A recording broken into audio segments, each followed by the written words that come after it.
Meus irmãos, muita paz. Com essa reforma estamos mais próximos, né? Estamos mais envolvidos pela horizontalidade da fraternidade. Então, parabéns à equipe dessa casa, ao nosso presidente, engenheiro, Dr. Mário Lúcio, por mais essa ideia genial de expandir a nossa biblioteca.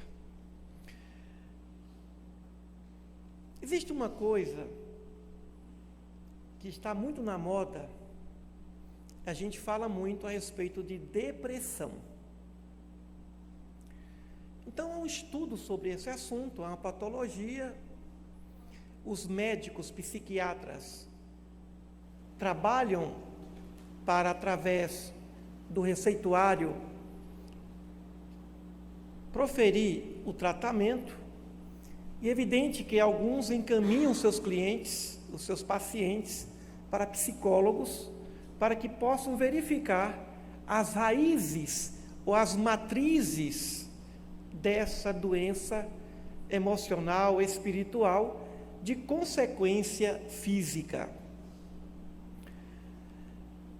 Quando Jesus esteve à beira do poço de Jacó, ele disse à mulher samaritana que quem bebesse da água que ele estava a oferecer, jamais sentiria sede. Depois de algum tempo, na festa dos tabernáculos do templo de Jerusalém, Jesus também falou que ele era uma fonte de onde jorrava água pura, água de renovação, água de fé, água que, uma vez tomada, o indivíduo jamais sentiria sede também. Na verdade, depressão é uma palavra nova para o que sempre existiu: tristeza. Depressão é a palavra atual do que significa tristeza. E tristeza é falta de bom ânimo, é falta de motivação, proveniente principalmente de decepções com seus entes afetivos. A causa maior da tristeza vem das decepções afetivas. Decepções, traições amorosas, perseguições por parte dos próprios entes queridos, dos colegas, de familiares, de colegas de profissão. Então surge a tristeza. E quando a tristeza é permanente, quando ela fica crônica, quando o indivíduo passa a trabalhar com automatismo, ele não vai fazer atividade por uma motivação, mas para atender a programação, para atender o programa, atender o planejamento. Muitos de nós vivenciamos puramente uma vida automática, uma vida sem motivação, uma vida sem alegria, uma vida simplesmente rotineira. Nós vivenciamos a rotina. E além dessa rotina, as perseguições por parte da inveja, por parte do ciúme, por parte das frustrações de quem não conseguiu êxito em seus projetos. E aí vem Jesus com toda uma programação para que o indivíduo possa se prevenir contra essas perseguições. Ele nos disse: orai pelos que vos perseguem e caluniam, bendizei aqueles que vos maldizem, vigiai e orai, para que não entreis em tentação. Não vos preocupeis com o dia de amanhã, a cada dia basta o seu trabalho. Ele enumera uma série de providências que nós poderíamos tomar para que nós mantivéssemos ou para que nós mantenhamos o primeiro amor. O que é o primeiro amor? É a alegria de viver. O primeiro amor é o entusiasmo que nos leva a fazer alguma coisa, a escolha da profissão. O primeiro amor, a escolha do ente querido para constituir uma família. O primeiro amor, o nascimento da criança, do filho, do neto, da neta. O primeiro amor, a casa própria. Agora o indivíduo está adquirindo seus bens. Agora ele consegue comer pela primeira vez uma comida tão interessante. O primeiro amor é a primeira alegria. É a alegria de viver. O primeiro amor é a primeira alegria. E aí, aquele filho que um dia deu tanta alegria, com o nascimento, na maternidade, aquela criança tão linda, de repente se transforma num adulto. E o adulto ingrato vai tirando o primeiro amor. Depois o primeiro amor volta em forma de neto. Deus é tão sábio, que depois que esfria a relação, vem os netinhos. Aí ressuscita os avós, que estavam enterrados vivos. Porque o primeiro amor vai desaparecendo. Com o passar do tempo, o espírito reencarna, e ele, no momento da sua reencarnação, ele vem com todo vigor, com toda a força, ele vem com toda a motivação. Afinal de contas, ele recebeu várias orientações no plano espiritual de como ele deve se comportar para que ele não perca essa encarnação, para que ele não perca mais uma encarnação. Então, quando nós chegamos a esse planeta e começamos a ter o mínimo de consciência, nós estamos envolvidos no primeiro entusiasmo, nós estamos envolvidos numa vigilância, nós estamos envolvidos no primeiro amor. Então, tudo para o jovem é entusiasmo, é vontade, é alegria. E aos poucos os adultos vão segurando um pouco essa alegria, vão segurando um pouco esse entusiasmo. Você é muito entusiasmado, e aí diz, você é muito sonhador, você é muito sonhadora, e vai tentando controlar essa motivação natural do espírito que vem à Terra com um desejo profundo de ser melhor. É impressionante como nós, os adultos, tentamos frear um pouco o entusiasmo juvenil, a alegria desses jovens com as nossas excessivas prudências, que nada mais significa uma vigilância, uma prudência, é evidente, mas muitas vezes a falta de confiança no entusiasmo desse jovem. Não há confiança. Porque o adulto pensa, eu também já fui assim. O entusiasmo do apóstolo Paulo, depois que Jesus foi buscá-lo na estrada de Damasco, o apóstolo Paulo, ele foi extremamente vigilante e, até o fim da sua vida, entusiasmado. Caminhou 25 mil quilômetros divulgando a boa nova. O nosso próprio mestre, o tempo inteiro ele foi entusiasmado.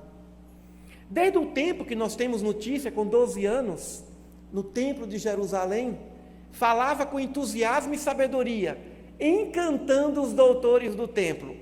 Aí veio a mãe e disse assim, mas você está aqui, por que você não avisou? O teu pai e eu estávamos a te procurar, porque no retorno a Nazaré, saindo de Jerusalém, Maria pensava que Jesus estaria com o pai, com José, na outra fila. E José pensava que a criança estaria com a mãe. Depois descobriram que Jesus não estava com ninguém. Aí tiveram que voltar, e quando chegaram em Jerusalém, estava o menino animado diante de tantos doutores, de tantos sacerdotes, falando das Escrituras por meio da sua inteligência prodigiosa. Aí veio a mãe e disse, não.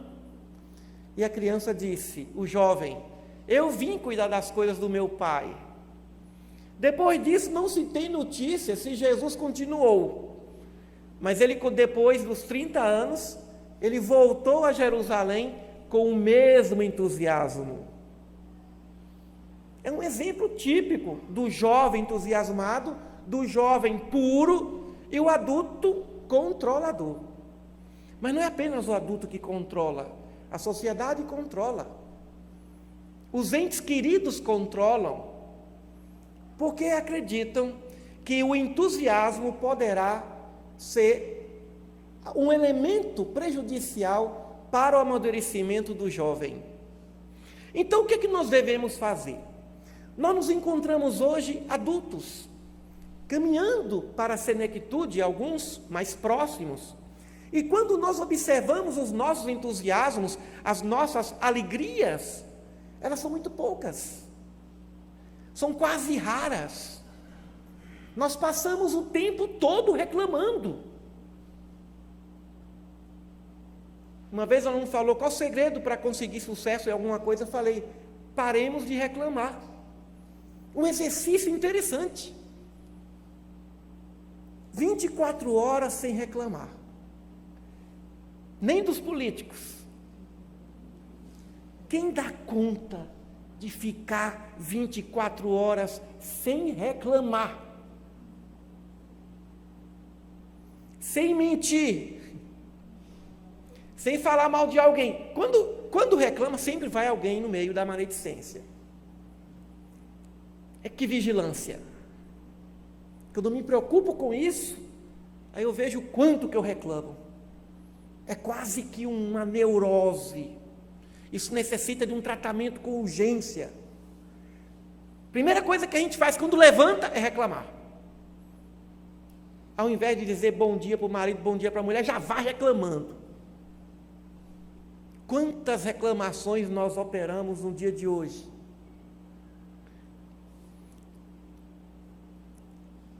De tanto reclamar vem a depressão. De tanto reclamar, as energias negativas se aproximam e permanecem em nós.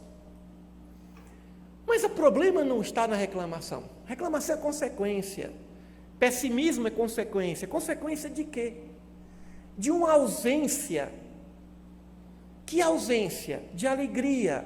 Mas qual é a causa da ausência de alegria? Qual é, na verdade, o nosso grande problema? Aliás, único problema, não tem grande, único. O nosso distanciamento com Deus, diante dele. O indivíduo sintonizado com o Pai, ele se plenifica, é a taça que jorra, que derrama, que transborda. E quando se plenifica, ele não tem nada do que reclamar. Uma vez um diretor de escola, amigo nosso, disse assim: o aluno bom, o aluno ruim eu conheço, ele está sempre aqui no meu gabinete. O aluno bom eu não conheço. E quando vai se fazer uma verificação para se dar um prêmio ao aluno que tirou as melhores notas, aí o indivíduo, o coordenador, se surpreende, nem sabe quem é. Os melhores alunos são desconhecidos pelos coordenadores e pelos diretores. Os outros, que estão sempre a reclamar, são os piores. O aluno bom não reclama de nada. Não é que não vê as falhas, ele vê as falhas. Ele sabe da problemática, não há nada perfeito, nem muito menos uma instituição perfeita, mas ele está sempre ali, marcando presença. E ele critica a todos e a tudo. Critica o próprio coordenador ao sair. Fui lá, reclamei, mas não adiantou nada. Ele não vai fazer nada. Então, o problema maior é a nossa falta de oração. Mas aí, nós aprendemos o quê?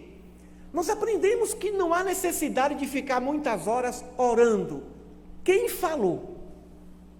Quem foi que disse que não devemos ficar 1, 2, 3 horas se possível, 8 horas orando. Quem falou que o espírito não tem essa necessidade? Não, porque o que importa é o trabalho no bem. É verdade. Se for trabalhar no bem sem oração, o trabalho no bem vira um trabalho automatizado. E aí os trabalhadores do bem começam a querer se matar um ao outro. Tem tanta gente aí na seara do Cristo, cada um querendo matar o outro, orando para o outro morrer, para ocupar o lugar da diretoria. Então o problema, meus irmãos, está exatamente numa carência, num vazio profundo, que ninguém preenche, e nada preenche, nenhum trabalho, nenhum serviço de caridade, nada preenche esse vazio que tem o tamanho de Deus. Nada que façamos vai preencher esse vazio, nem mesmo a alegria de promover a alegria, nem mesmo a alegria de ser causador da felicidade do outro, isso não preenche o vazio de Deus. Fora da caridade não há salvação, se existir oração, porque se não existir oração, não há caridade, há apenas filantropia. E aí alguém diz, para que ficar 1 hora, 2 horas orando? O nosso mestre ficava longas horas orando. Quando ele não estava a trabalhar, ele estava orando. A televisão de Jesus era oração. O cinema dele era oração. O livro dele era oração. O passatempo, o hobby dele era oração. Longas horas de oração. E hoje, quando nós tentamos orar e fazer essa conexão, como é difícil. Na juventude, as lágrimas saíam antes dos olhos se fecharem. Na fase adulta e na senectude, para estabelecer esse contato com Deus, um contato por 1 segundo, haja esforço, sacrifício. Tem que pedir a Deus uma ajuda. Senhor, eu estou tentando conectar com o Senhor, mas está difícil. Abre o meu coração, para que eu seja sincero, primeiro comigo e depois com o Senhor. Porque a base de uma oração é a sinceridade de espírito. As nossas orações têm sido orações verbalizadas. O coração não fala. Oração sem coração, sem sentimento, não é oração. A oração vem da razão, mas vem também, e antes de tudo, do sentimento, de confiança em Deus. Senhor, e aí alguém poderia perguntar, e como eu sei que eu consegui falar com Deus? Se chorou, falou. Se não chorou, não houve contato. Quando há contato entre a criatura e o Criador, ela não volta a esse planeta, a Terra, depois que sai desse transe, entre aspas, sem lágrimas. O sinal que houve uma conversa com o Pai são as lágrimas. Se não existiu lágrima, não houve oração.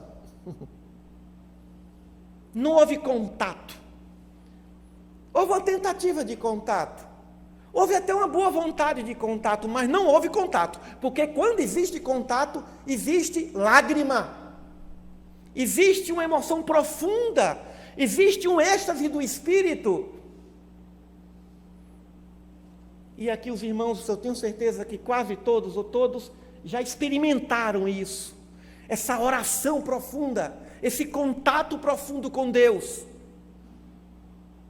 Qual foi a última vez que nós oramos e sentimos essa forte emoção? 20 anos? Eu garanto que na maioria dos casos, na adolescência. Na maioria dos casos, quando nós orávamos nos primeiros anos das nossas vidas, depois as nossas preces passaram a ser preces verbalizadas, preces sem sentimento, sem confiança, sem verdade, sem sinceridade do espírito. Então, nós temos um problema que é profundo, e o que é profundo? A tristeza do espírito, que nos leva à depressão. O que é profundo? A nossa falta de alegria de viver. O que é profundo? O nosso dia a dia rotineiro, sem criatividade. É só para cumprir tabela. É só para ver a vida passar. Como diz o professor Clóvis de Barros Filho, professor da USP, numa palestra brilhante que ele fez, ele diz assim: as nossas escolhas determinam que estamos escolhendo vidas e, ao mesmo tempo, jogando no lixo vidas que nós decidimos não viver. E muitas vezes, depois de muitos anos, nós voltamos à lata do lixo para verificar se poderia ter sido feito diferente. Eu deixei de casar com fulana para casar com Beltrana, com fulano, eu deixei de trabalhar nisso, fui trabalhar naquilo, eu deixei de morar ali para morar do outro lado, onde eu moro, eu deixei de fazer isso porque eu escolhi assim. E aí vem a pergunta: e eu escolhi certo? A melhor resposta é: você fez a melhor escolha que pôde fazer naquele momento. Então, o trabalhador que pega sua charrua e olha para trás, disse Jesus, não é digno do trabalho, não é momento agora de olhar para trás e lamentar. É momento de olharmos para o presente e para o futuro e fazermos sempre o melhor. Como se nós estivéssemos aqui chegando pela primeira vez e com uma vantagem que a criança não tem: nós já temos experiência. Então você tem 50 anos, começa a contar a sua encarnação a partir de agora. 51, 52, 53, ou se quiser começa a contar a partir de 40. O ideal é contar depois dos 60, dá um ano melhor para viver, né? 61, 62, 60, a vida começa depois dos 60. Foi feito um estudo na universidade inglesa, dizendo quando é que o homem amadurece. A idade que o homem amadurece, 54 anos, a idade que eu tenho. Seu Evaristo, eu estou chegando na maturidade, o senhor já passou dela. E a idade das mulheres, 35. Antes dos 35, a mulher não tem juízo, e antes dos 54, o homem também não tem, segundo a universidade inglesa. Eu falei, nossa, como dá trabalho para o homem amadurecer? 54 anos não é brinquedo. Meu pai desencarnou com 58. Pela lógica da vida, eu só tenho mais 4 anos de maturidade. Então, nós que temos tantas programações, para esse final de semana, por exemplo, quanto tempo reservado para a oração? Sozinho, sozinha. Entra no quarto, fecha e diz, ninguém bate, porque papai, vovô, seu irmão vai orar. Quanto tempo? Eu tenho 2 horas de oração. O quê? Todo mundo espanta. Todo mundo espanta. É como se chamasse um jovem hoje para dançar uma valsa por 2 horas. Se for o funk, ele dança assim 10 horas, a noite toda. Mas dançar uma valsa, nem 20 minutos. Agora está na hora de oração individual. Mas quando a gente fala em meditação, aí dá. Fiquei 4 horas em meditação. Porque a influência do mundo oriental nos leva a respeitar aquele que medita. Mas, senhores, a meditação não nos libertará da depressão. A meditação não estabelece o vínculo com Deus. Pode até estabelecer um vínculo com o indivíduo, com ele próprio. Ele se acalma. Mas o objetivo da oração não é acalmar ninguém. Muito pelo contrário. é tirar do indivíduo da zona de conforto e provocar nele uma inquietação crística. Jesus não quer que a gente fique calminho até dormir. Ele quer que a gente saia da meditação, ou melhor, da oração, com força, com entusiasmo. O que os gregos diziam, entusiasmo é Deus dentro de você.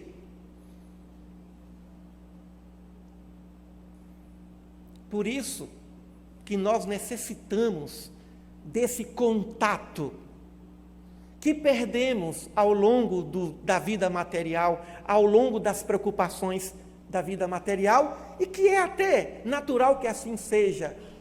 Quando o Espírito vem à Terra, ele vem com muitas orientações do lado de lá. Então ele vem preocupado, ele vem com a pureza, ele vem querendo não mentir. Criança não mente, jovem fala a verdade, que aí vem a contrariedade. Com o tempo ele aprende a ser material. Com o tempo ele pensa que ele é o próprio corpo. Com o passar do tempo ele mente e não tem mais remorso. A primeira vez que nós vimos alguém pegar alguma coisa na lata do lixo da rua para comer, nós ficamos chocados. Aquilo nos tocou profundamente. Mas depois da 10ª vez, aquilo já passa a ser normal. Não é nem comum, normal, é assim mesmo. O indivíduo sai da cidade do interior, quando vê na capital esse tipo de fato, ele se perturba. Então, é a teoria do paraíso perdido. A teoria do paraíso perdido. É assim mesmo. O mundo é desse jeito. A injustiça impera sobre a justiça. Não podemos fazer nada. Aí aquele jovem que veio com o idealismo para salvar o mundo, ele agora está convencido, na fase adulta, que ele só precisa salvar a si mesmo e a sua família, porque ele não tem energia para salvar o mundo. Como é triste perder essa alegria. Como é triste não ter o primeiro amor. Como é triste nós não termos essa paixão. Como é triste não vivermos apaixonados por alguma coisa. É uma vida, sem esperança, sem paixão. É uma vida sem graça. Então, meus irmãos, nós não temos outra saída para as nossas tristezas, frustrações, depressões, rotina, angústia profunda, angústia o tempo inteiro, reclama de tudo, vê o lado negativo de tudo. Não temos outra saída a não ser buscarmos aquele que nos fez existir, poderosíssimo. Orar é como fazer um garimpo, é como garimpar. Às vezes precisamos de 2, 3, 4, 5 horas para 1 segundo de Deus, para 1 minuto, 1 segundo de lampejo na alma, para que o coração resplandeça essa beleza e faça com que o Espírito diga, como Santa Teresinha de Jesus disse, Senhor, basta de tanto amor.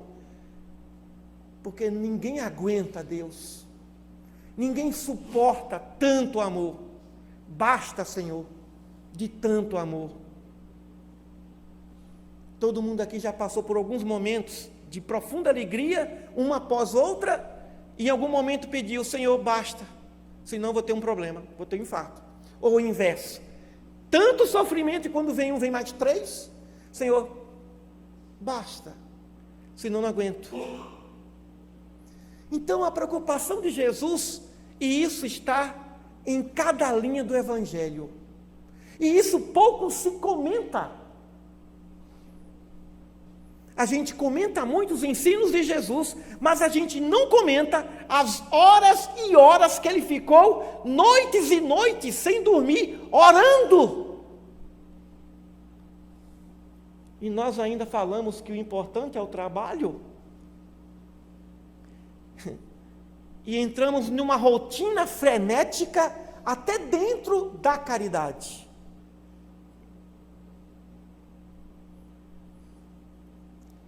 Com a oração, com essa sintonia, com essa paz, com esse reencontro, com essa consciência acalmada, com esse sentimento sem carência, com essa taça transbordante de amor, tudo flui. Nada aborrece, nada deprecia, nada angustia, nada entristece. Claro que chega um momento que o indivíduo tem que tomar seus comprimidinhos. Mas tem gente que toma comprimido para dormir e depois que acorda mais outro para acordar.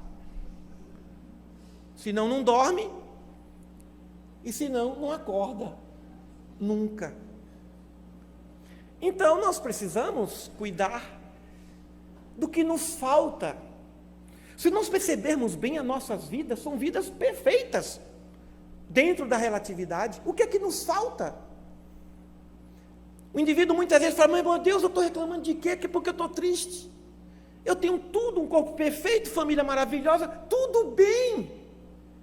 Mas por que essa angústia? Por que essa falta de motivação? Por que essa falta de alegria? E aí busca maneiras ilícitas. É como alguém que busca droga para ter motivação para viver. Aí busca o adultério.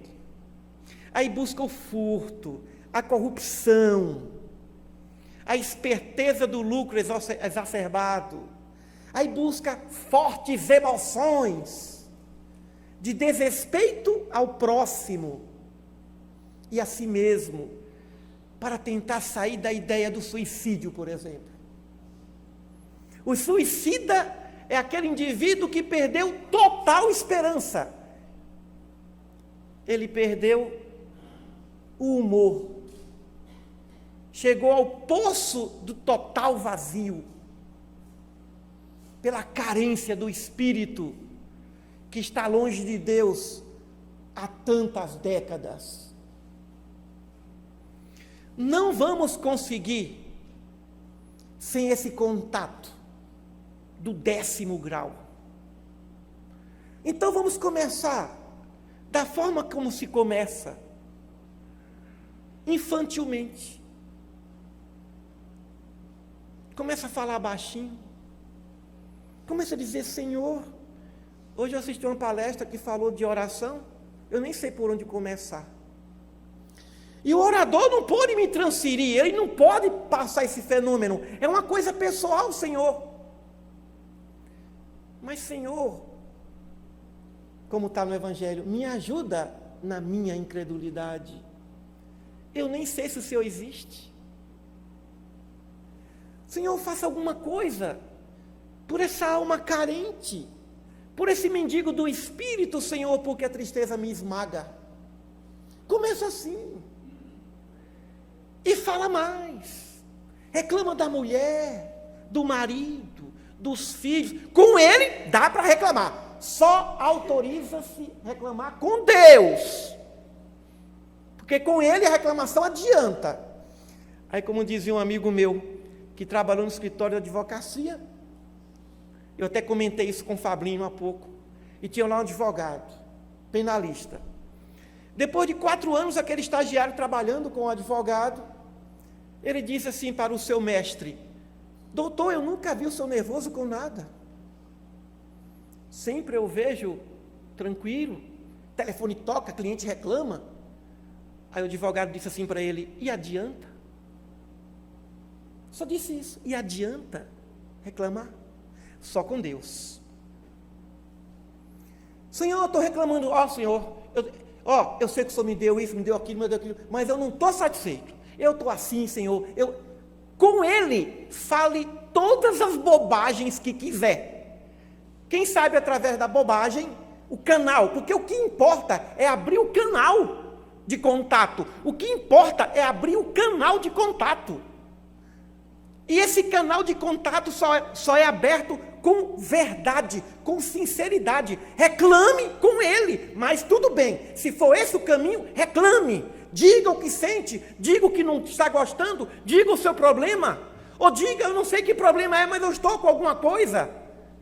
Jogue a sua depressão para Ele. Estabeleça, porque o que importa na oração é o contato.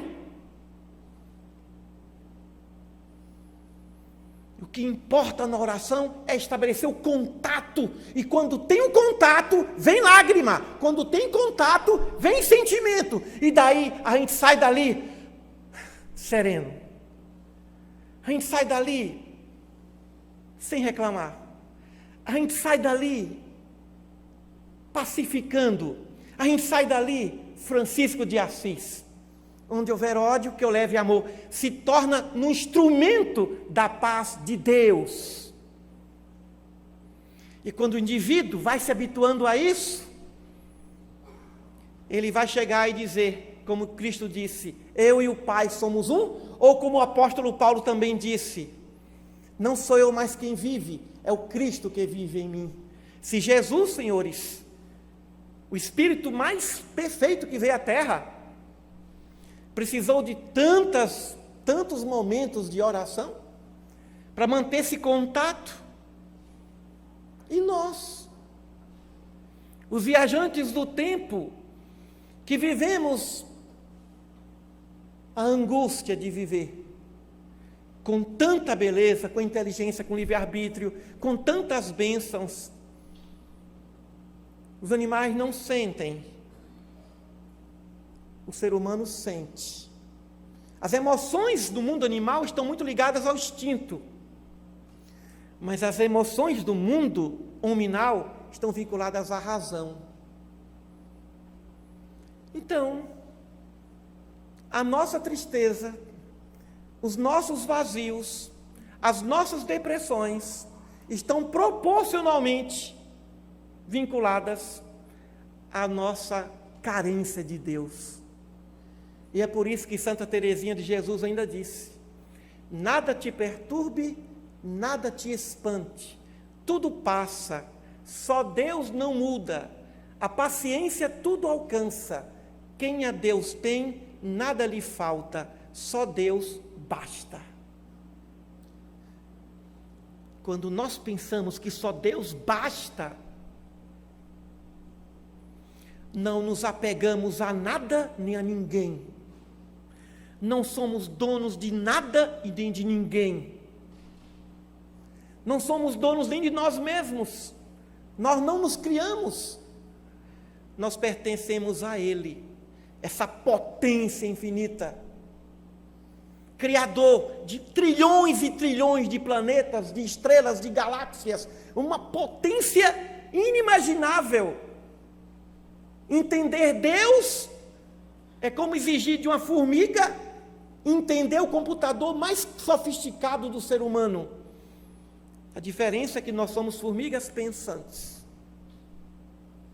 É difícil entender Deus, seu mecanismo de justiça, mas é possível sentir um pouco da sua centelha, é possível perceber essa força poderosa dessa fé que Ele tem e que Ele sente por nós. É possível nós sairmos do nosso quarto, nós sairmos das nossas angústias, nós sairmos dos nossos pesadelos, fortalecidos, e no alto das nossas cruzes, com a mesma motivação, porque Ele, quando esteve na cruz, não perdeu tempo de dar esperança àquele ladrão que reconheceu a sua superioridade.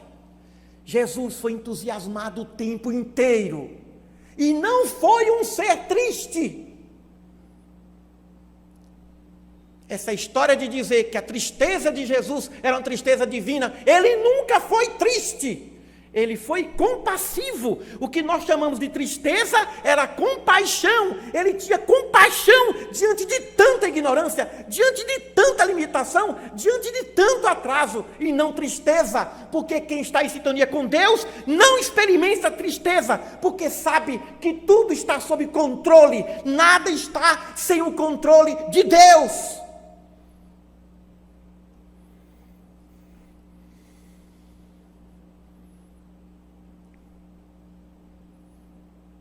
Então, meus irmãos, alegremo-nos, Cantemos hosanas, gratidão, como os primeiros cristãos no círculo de Roma, cantando e Nero não entendeu. Como esses cristãos morrem sorrindo.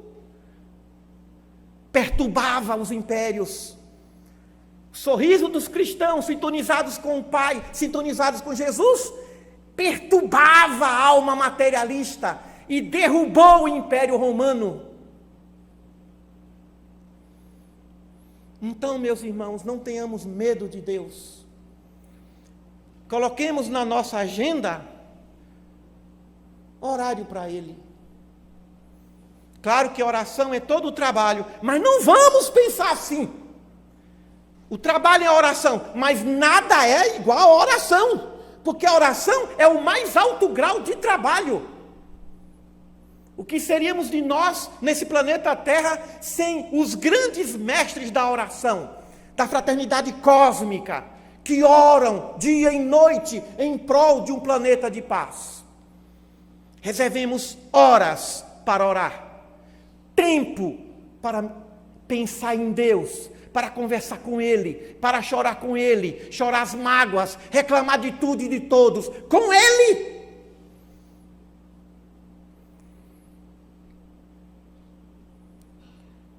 Somente assim, nós vamos sentir o primeiro amor sempre. Cada dia será o nosso primeiro amor. Cada dia no trabalho, cada dia na família, cada dia de vida, será sempre o nosso primeiro dia. Só é possível isso se estivermos com o Pai. Muita paz a todos.